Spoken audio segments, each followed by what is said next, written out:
Hello, everybody, and welcome to this tasting of this wonderful wine from Rulei Viña el Moral from Rulei Winery, made by the esteemed Adrián Moreno Llorente. Wonderful winemaker. This is again an unusual wine from the Rulei Winery. It is their top range wine and is made in Rioja Alta on a single vineyard called um, El Moral. The vines at the vineyard are more than 100 years old and gives a fantastic concentration and intensity to the wine. It's made from pure Garnacha, which is normally a supporting grape in the Rioja area, where the principal grape is normally the Tempranillo, which we had from in one of their other wines, the Baracallo, which they have on another vineyard. But they do make this single vineyard, very high quality Garnacha in the Rioja Alta area. The wine is fantastic. Have it here in the glass. The color is very deep with purplish tones. Uh, uh, the nose is clear and has a medium intensity. Doesn't really jump out of the glass, but it's very concentrated in the nose. Nose you find floral notes of blossom and rose. Also, you get these the fresh berries. You get red berries. Get strawberry, red cherry, but then it quickly develops into blackberries, black fruit. You get black currants, blackberry, dark cherry, definitely lots of dark cherry. And you also have this jamminess and almost some stewed fruit. You get this minerality of whetstones, white pepper, hint of licorice. Um, Beautiful wine. It's has a high level of complexity. Uh, it has had some barrel aging, which gives it very high notes of vanilla, obviously, but also coconut, cedar, butterscotch is present. It does have some fruit development, some bottle aging, which gives it tones of leather and forest floor, which normally develops from uh, both the fruit aging, but also the bottle aging, which develops these leathery notes. It's still developing. There's still many years to go in this. This is a 2019 vintage, and there's still many years in this. On the palate,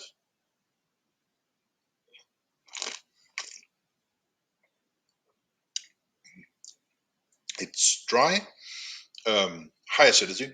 The the mouthwater just gushes out right away. Helps us with matching it with food. Um, Tannins are not very high. I would say actually the medium low level of tannins, not that high. It doesn't really uh, fill up my mouth as the Baracallo did, which has a high level of tannins. This is very very common for Garnacha to have this lower level of tannins. Body is quite full bodied, and the flavor intensity is really pronounced. It just wants to let you know what's going on. Um, on the palate, the the nose, the characteristics of the nose really reproduce. You have the blossom notes, you have rose, more in the on the palate actually than on the nose.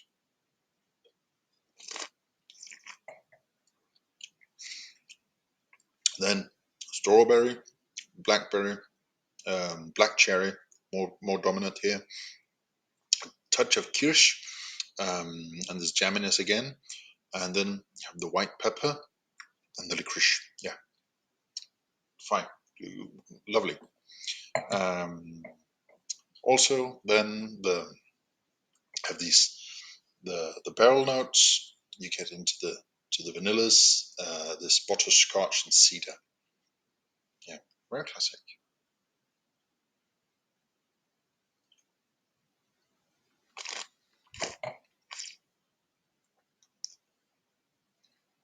Then you find these as we go into the tertiary flavors, we get the development flavors. You have again the leather notes and the forest floor, also a bit of dried blackberry um, and cooked blackberry. This kind of sweetness and concentrated flavors that you get from the development. Finish is quite long, um, really pleasant, long finish. Just kind of just hangs on. It doesn't really change into anything unpleasant as some could, but just kind of fades out just as simply as it can. It's a lovely wine. It's a beautiful wine. It's a testament to the skill of Adrian. I've tried all of his wines now, and the the the quality level is just extremely high, and he's not afraid to break custom and tradition. Um, all the wines are made with great respect for tradition. Uh, but he's not afraid to go outside the box. You see this in here, where his top level wine is not made from the Tempranillo, which is would normally be the case in Rioja. And again, we also saw it in his whites and the rosé that he also makes from this vineyard also. This is a fantastic winery. This wine is absolutely outstanding. Um, something something to look for. Uh, Beautiful wine. Food pairing wise, I would match this with again. We have uh, obviously the red meats and stuff, but I would also veer into some of the heavier of the white meats, something like the pork roast would, and also the heavier of the fowl, the duck, turkey, stuff like that, because you have the high acidity. Acidity um, dissolves the grease in the food, and and you don't really have that high protein level in the food. You don't really have the need from the high tannins to match up with protein, so that you would find in the big uh, roast, the big red roast.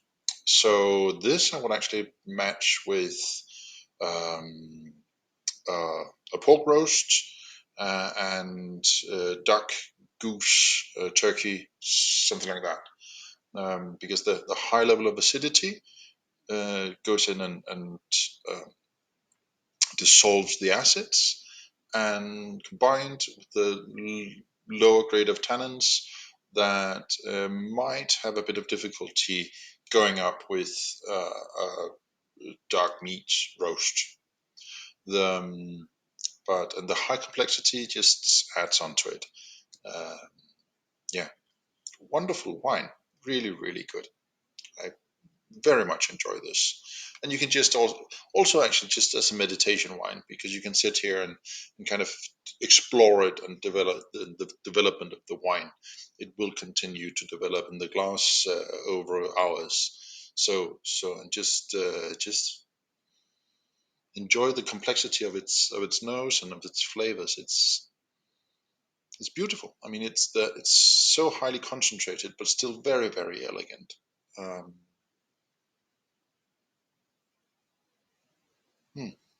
It's just lovely.